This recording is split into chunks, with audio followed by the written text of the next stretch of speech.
Perkenalkan, nama saya Vina Firliana Novitasari, NIM 2020-12159, kelas Akuntansi 1D. Saya dari Prodi Akuntansi, Fakultas Ekonomi dan Bisnis Universitas Muria Kudus. Di sini saya akan menjelaskan tentang sejarah manajemen. Selamat menyaksikan. Sejarah manajemen. Peta konsep pendekatan utama dalam ilmu manajemen. Latar historis, pendekatan klasik, pendekatan kuantitatif, pendekatan perilaku, pendekatan kontemporer.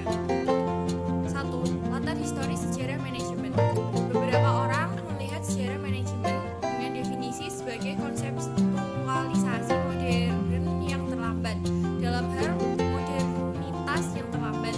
Dalam istilah tersebut, manajemen tidak memiliki sejarah pra-modern, hanya merupakan pertanda. Contoh-contoh manajemen awal. Bangunan-bangunan piramida di Mesir dan tembok raksasa di Cina merupakan bukti yang nyata menunjukkan bahwa proyek-proyek berskala mega yang mempekerjakan puluhan ribu manusia pernah dijalankan dan berhasil diselesaikan. Bangunan piramida Mesir adalah contoh yang luar biasa. Pembangunan sebuah piramida melibatkan lebih dari 100.000 orang bekerja dan berlangsung selama 20 tahun. 2. Peristiwa penting dalam sejarah manajemen. Adam Smith pada tahun 1776. Ia menerbitkan buku yang berjudul The World of National. Di dalam buku ini menggagas pembagian kerja atau division of labor. Yang kedua, revolusi industri. Dimulai pada abad ke-18 ketika tenaga mesin telah banyak menggeser peran tenaga manusia, perusahaan mendapat bahwa lebih ekonomis untuk manufaktur atau memproduksi barang di pabrik ketimbang di rumah-rumah. 2. Pendekatan klasik. Mengkaji formal manajemen baru dimulai pada awal abad ke-20. Kajian awal manajemen yang dikenal sebagai pendekatan klasik berfokus pada rasionalitas dan menjadikan organisasi dan pekerja berfungsi seefektif mungkin. Manajemen ilmiah atau scientific management. Teori manajemen modern lahir pada tahun 1911. Pada tahun inilah karya Frederick Winslow Taylor yang berjudul Principles of Scientific Management. Ia menyusun sebuah paduan untuk memperbaiki efisiensi produksi demi menemukan satu cara terbaik untuk melakukan setiap pekerjaan. Prinsip-prinsip manajemen ilmiah Taylor. Yang pertama, mengembangkan sebuah pendekatan untuk tiap-tiap unsur dalam sebuah pekerjaan untuk menggantikan metode lama yang didasarkan pada kebiasaan. 2. Memiliki pekerja yang paling tepat dan kemudian melatih, mendidik, dan membina pekerja tersebut. 3. Bekerja sama secara sungguh-sungguh dengan para pekerja demi memastikan bahwa mereka menjalankan semua tugas dengan aturan-aturan kerjasama yang telah dikembangkan. 4. Membagi beban kerja dan tanggung jawab secara terlampir, merata di antara manajemen dan para pekerja. Teknik-teknik yang dikembangkan Taylor. 1. Studi gerak dan waktu. 2. Pengawasan fungsional. 3. Sistem upah perpotong diferensial. 4. Kartu instruksi. 5. Pembelian dengan spesifikasi. 6. Standaritas pekerja, peralatan, serta tenaga kerja. Dan yang 7. Prinsip pengecualian. Frank Lillian Gilbert tahun 1868 sampai 1924 dan 1878 sampai 1972. Kontributor utama kedua dalam aliran manajemen ilmiah adalah pasangan suami istri Frank Winker Gilbert dan Lillian Gilbert.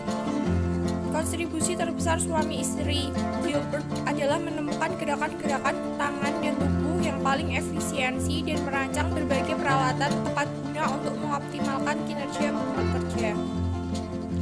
Teori administrasi umum lebih menitik beratkan apa yang dikerjakan seorang manajer dan praktik-praktik manajemen yang baik. Dua figur yang paling menonjol di balik perkembangan teori administrasi umum adalah Henry Fayol dan Max Weber. 14 prinsip manajemen Fayol. 1. Pembagian kerja. 2. Wewenang dan tanggung jawab. 3. Disiplin. 4. Wewenang dan tanggung jawab. 5. Kesatuan pengarahan. 6. Penundukan kepentingan perseorangan terhadap kepentingan umum. 7. Pengajian pegawai. 8. Pemutusan centralization. 9. Rangkaian pemerintah. 10. Keteraturan. 11. Keselayakan. 12. Kestabilan posisi dan jabatan karyawan. 13. Inisiatif. 14. Semangat korps untuk semangat kekeluargaan. Birokrasi ala Weber. Birokrasi harus memiliki pembagian kerja, hierarki wewenang, seleksi formal, peraturan dan ketetapan formal, impersonalitas, orientasi karir. 3. Pendekatan kuantitatif. 1. Sejumlah kontribusi penting. Pendekatan kuantitatif melibatkan penggunaan statistika, model-model optimasi, model-model informasi, simulasi komputer, dan berbagai teknik kuantitatif lainnya di dalam aktivitas-aktivitas manajemen. 2. Manajemen mutu lokal. Sebuah falsafah manajemen yang sepenuhnya berfokus pada upaya-upaya perbaikan secara terus-menerus dan kemampuan menjawab dengan cepat berbagai kebutuhan dan harapan pelanggan. Mutu manajemen antara lain: fokus yang kuat pada pelanggan, perhatian bagi perbaikan berkelanjutan, fokus pada proses, perbaikan mutu sebagai sesuatu yang dilakukan organisasi, pengukuran yang tepat, memperdayakan para karyawan. 4. Pendekatan perilaku. Pendekatan perilaku berperan besar dalam menentukan wajah manajemen organisasi masa kini. Di antaranya adalah teori-teori motivasi, kepemimpinan, perilaku, dan pembangunan kelompok serta berbagai topik perilaku lainnya di dalam manajemen. 1. Para pendukung awal.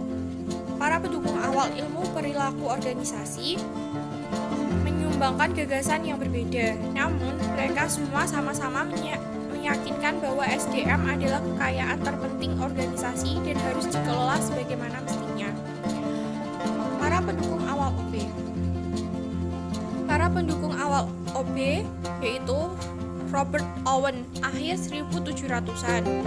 Yang kedua, Hugo Mandelbrot awal 1900-an. Yang ketiga, Mary Parker Follett awal 1900-an. Yang keempat, Chester Bernard 1930-an. Mereka menyumbangkan gagasan-gagasannya. 2. Kajian-kajian hardware.